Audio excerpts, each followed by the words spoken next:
Okay, welcome back. Aquaman. Never did like that movie. Okay, Aquaman dives off a cliff into the water. Following this, where y is Aquaman's height above the water. So we're talking about height above water.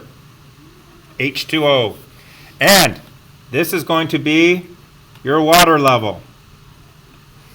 Okay, so state the transformations. Not a problem. I've only got two. I've got two shifts. I've got one horizontal shift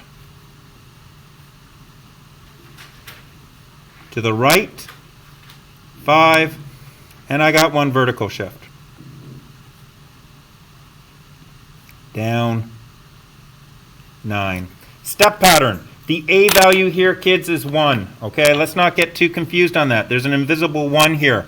The A value is 1, which means there's no stretch, no compression, which means it is congruent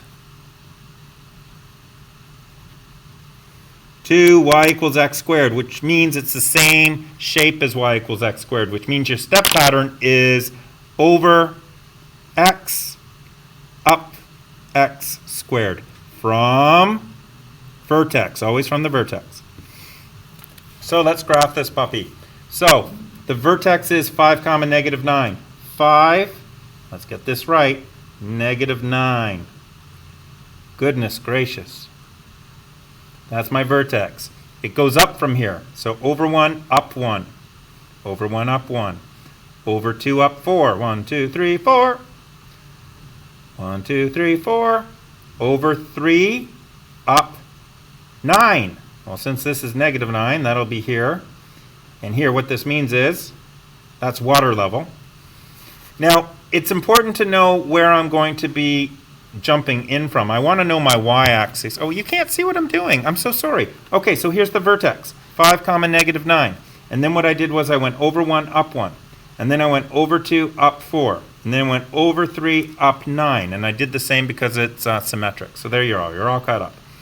Okay, so I would like to know the y-axis. The easiest way to do that for me, as a math guy, is to say to myself, okay, what's the y value when x equals 0? So set x equals 0, and what I get is 0 minus 5 squared minus 9.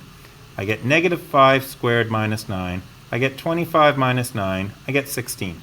So the truth is it's going to be 0, 16. So I just put that on the graph.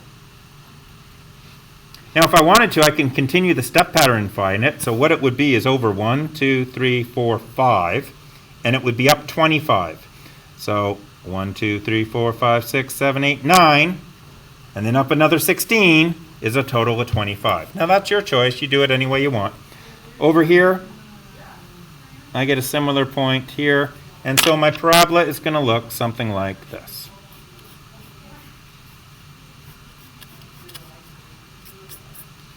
Okay, coming up. And it's difficult to get a good curve, but you do your best. And as long as I think you're trying, life is grand. Okay, yay, nice parabola. So, highlight the part of the graph. Oh, no. On the graph, show where the water is located. There. On the graph, show where the cliff is located. There. And in fact, that's where they're jumping from. So they're standing here and jumping in. They. Aquaman. And highlight the part of the graph that represents. Okay, so Aquaman goes, whee! And there's a splash. Then he goes underwater. And then he comes back up. And his head pops about the water and he goes, and he breathes. Actually, Aquaman doesn't need that, but that's okay. And this doesn't really happen, right? Because that's not happening. He's in the water, he's down to the bottom, and then back up to the top, perhaps. Okay, so that's his dive. How high is the cliff that he dives from? Well, this is the cliff, this is water level, so it's 16 meters above the water. How long does it take for Aquaman to hit the water?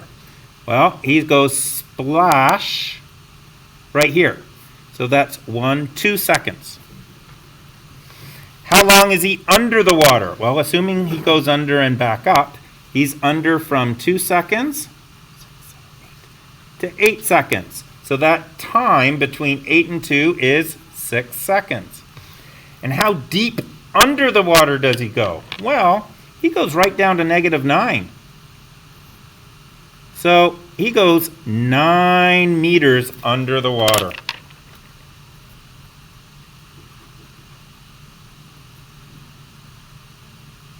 That was fun. I think that's it. Okay, number 5. Oh, time lapse. Now, I'm going to be smarter this time. He's going this way. No question about it. Zoom and down. Okay, so where am I going to put my axis? I'm going to put it something like this, and I'm going to put it something like this. Do you all agree with me? I hope so. Okay, so which one could be the case? First of all, let's go after easy ones. This should open down, yes? Do we agree? It opens down. So we're going to need a negative in front. So that's good. That's not. That's not. Opens up. Wrong. Opens up. Wrong. So these two are possibly good. Let's take a look at my vertex. My vertex is here. So I've got a positive x and a positive y. So I'm looking for a positive x and y. This has a negative x. And this has a positive x and a positive y. So no, this has a negative x value. This one seems good. So this is my most plausible. Again, not absolutely sure it works, but the others definitely don't work. So that's the end of those papers. We'll stop there.